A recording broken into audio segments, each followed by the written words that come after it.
साधारण ब्याज का एक क्वेश्चन दिया है कि 6,600 रुपया को 2 भागों में इस प्रकार विभाजित करें ताकि पहले भाग पर 3 वर्षों के लिए प्रति वर्ष 10% की दर पर प्राप्त साधारण ब्याज दूसरे भाग पर 4 वर्षों के प्रति वर्ष 9% की दर पर प्राप्त साधारण ब्याज के बराबर हो। तो यहाँ पर देख रहे हैं कि 6,600 रुपया का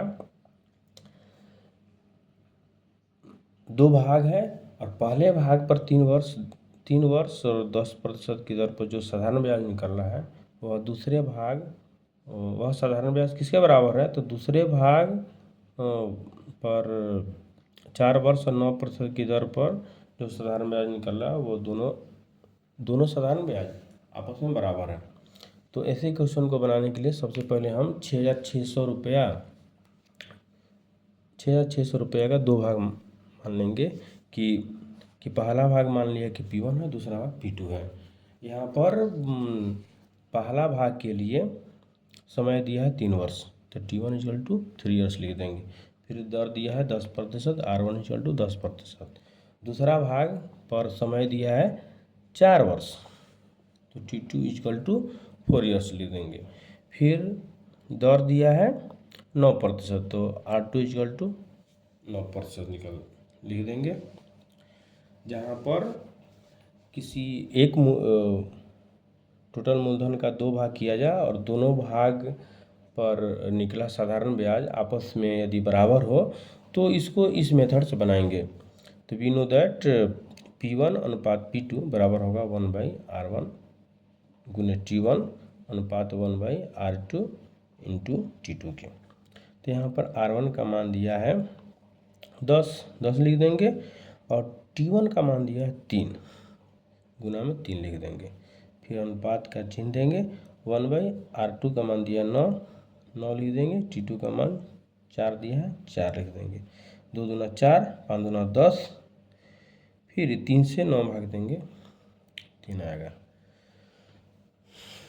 तो यहाँ पर 1/5 होगा। फिर अनुपातिक राशि चिन्ह देंगे, अनुपात 1/3 दूना 6 प्राप्त हुआ। इस जो फ्रैक्शन में दिया हुआ है अनुपातिक राशि इसको पूर्ण संख्या में लाएंगे, तो इसके लिए 5 और 6 का एलसीएम निकालेंगे। तो 5-6 का एलसीएम 30 होगा, 30 से दोनों में गुना कर देंगे। 1/5 गुने 30 अनुपात 1/6 गुने 30 लिख देंगे। 6 से 30 में भाग देंगे 5, 5 से 30 में भाग देंगे 6 प्राप्त हुआ। यानी P1 अनुपात P2 हमको 6:5 प्राप्त हुआ। अब हमको P1 और P2 प्राप्त करना है। चूँकि P1 प्लस P2 कितना है, 6,600 रुपया है। तो 6,600 रुपया को हम 6:5 के अनुपात में बांट देंगे। तो इसके लिए क्या लिखेंगे कि P1 बराबर लिखेंगे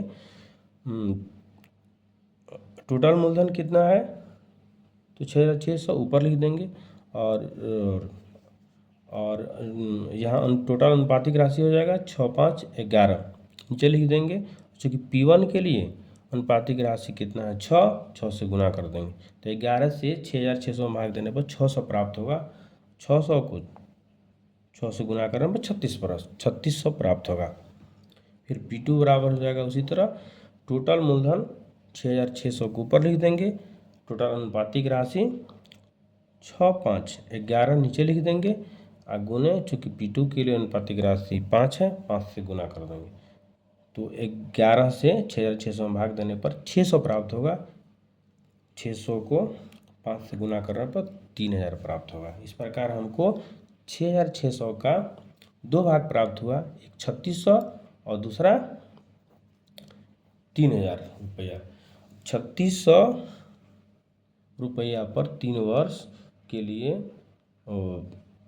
10% वार्षिक दर से जो साधारण ब्याज प्राप्त होगा वह किसके बराबर होगा, 6,600 का जो दूसरा भाग है 3,000 रुपया पर 4 वर्षों के लिए और 9% वार्षिक दर पर जो साधारण ब्याज प्राप्त होगा, यह दोनों भाग के साधारण ब्याज आपस में बराबर होगा। इस प्रकार हमारा आंसर जो होगा ए नंबर 3,600 और 3,000 रुपया होगा।